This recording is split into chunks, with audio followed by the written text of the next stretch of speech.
And hello, hot chocolate and ready to go. That is really corny. Well, keep it in.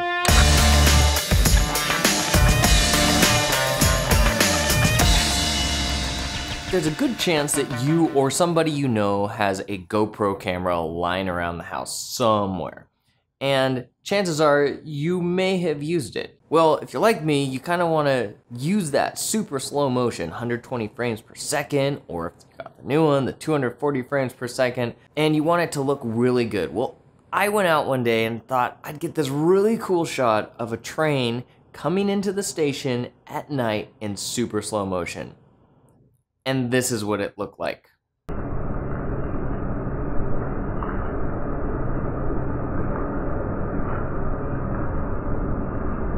It's a little disappointing. But I thought, why advertise slow motion on your camera if it looks like this? Then I got to thinking, it's a camera, and there's probably camera settings. These are the camera settings that you need to use when you're shooting slow motion with your GoPro so it can look something like this.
So the first thing that I realized was I was not setting my shutter speed.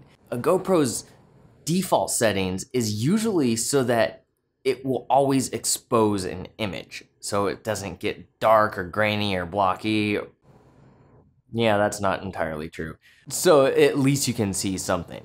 It may get dark and grainy and blocky, but it's attempting to help you out.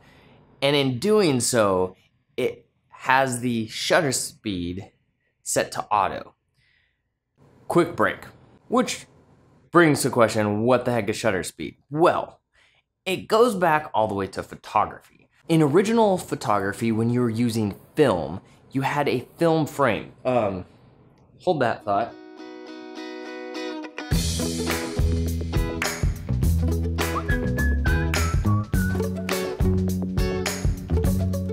Remember these?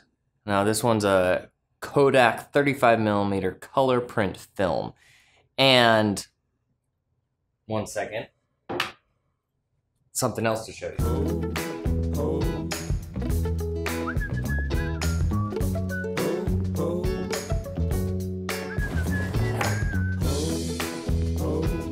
Focus. We had this not too long ago, but long enough that there's a good chance a lot of you have no idea what that is.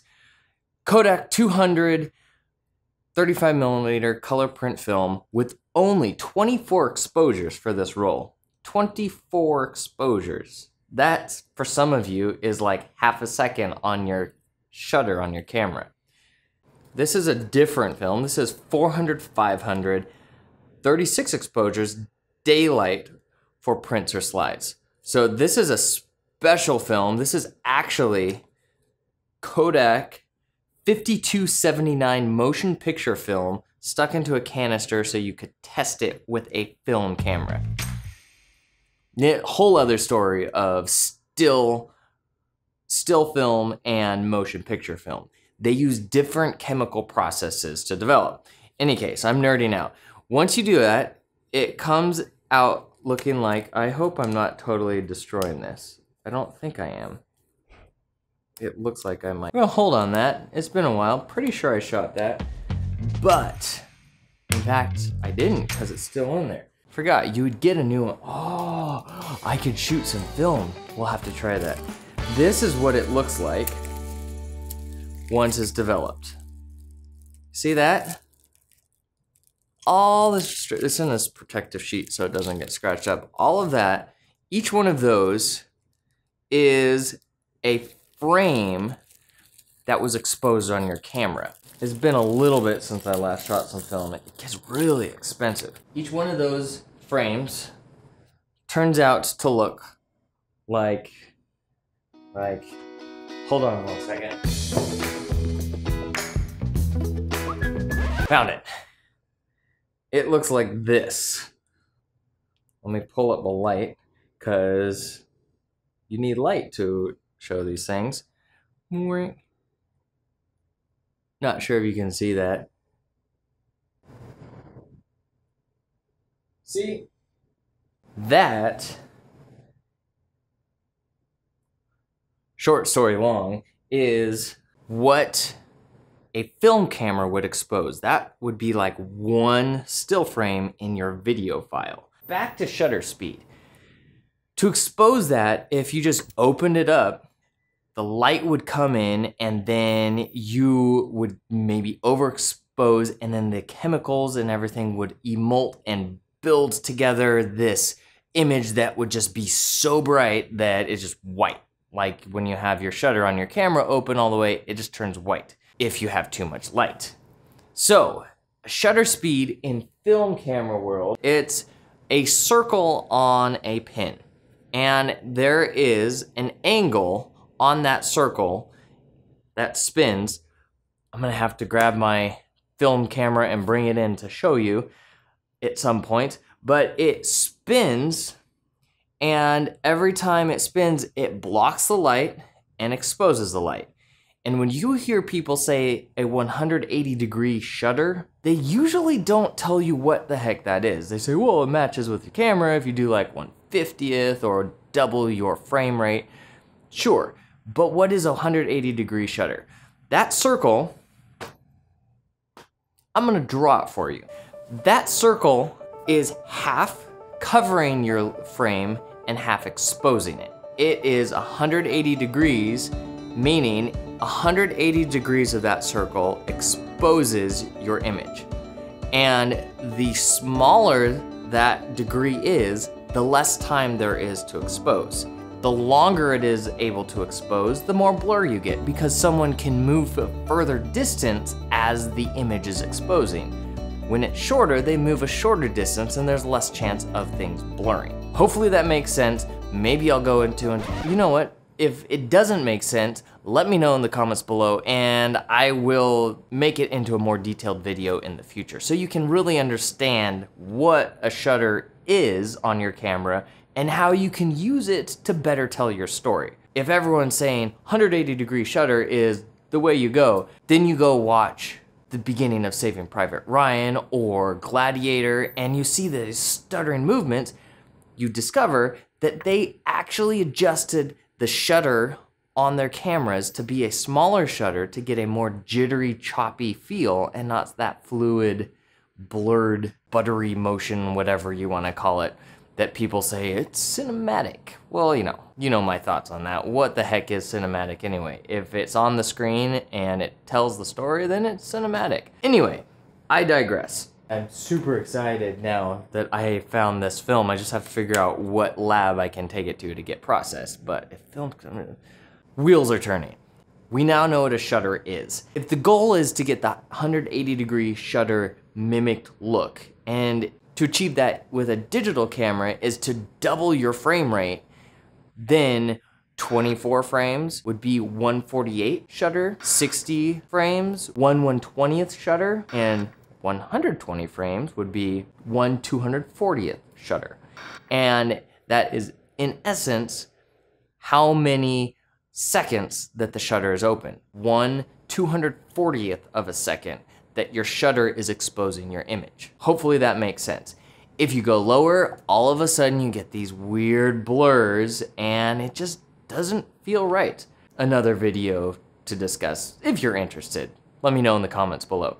Now that we know that, the higher the shutter speed, or the narrower the angle of a shutter speed, or the less time the shutter is open, 1/240th of a second is pretty quick, and it's not going to let in as much light because it's exposing your image in film world. It's exposing your frame with light for that amount of time. Digital world is exposing your sensor for that amount of time. Geeking out, going back into the old world of film that I all learned on, which is so cool. Love it. Film is so awesome. I also like digital cinema because it's way cheaper, and you know, who really knows the difference anymore? Other than maybe grain, but you can add or whatever. Again, I digress.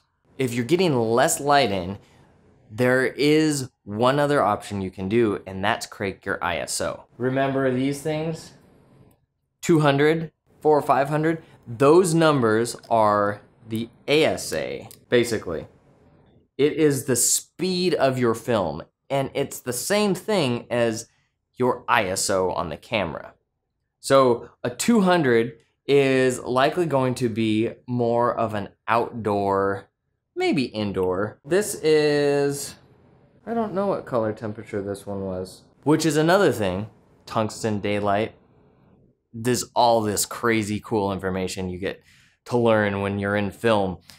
Tungsten daylight would be the same as you're setting your white balance on your camera, except you don't get to set white balance on film, so you get film that is balanced for daylight or film that is balanced for tungsten. And you throw filters in front of the lens to change that.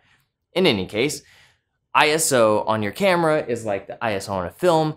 Crank up the ISO if you want to let more light in. Push down on the ISO to a lower number, and you will let less light in. It's like exposure, and your last option is ND filters. And I don't have any ND filters for my GoPro, so I just shot a lot of stuff in shadows because it's light outside, and when it wasn't in shadows, I was cranking the ISO. So in any case, that is that.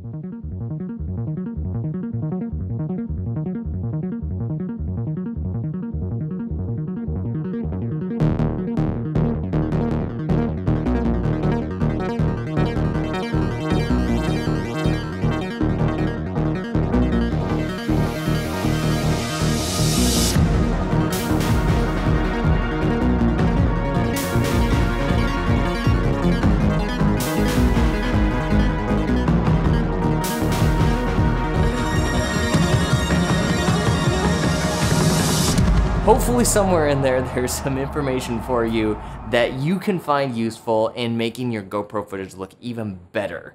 I also shot all of this stuff in linear form so that there wasn't the fisheye bubble, it was flat.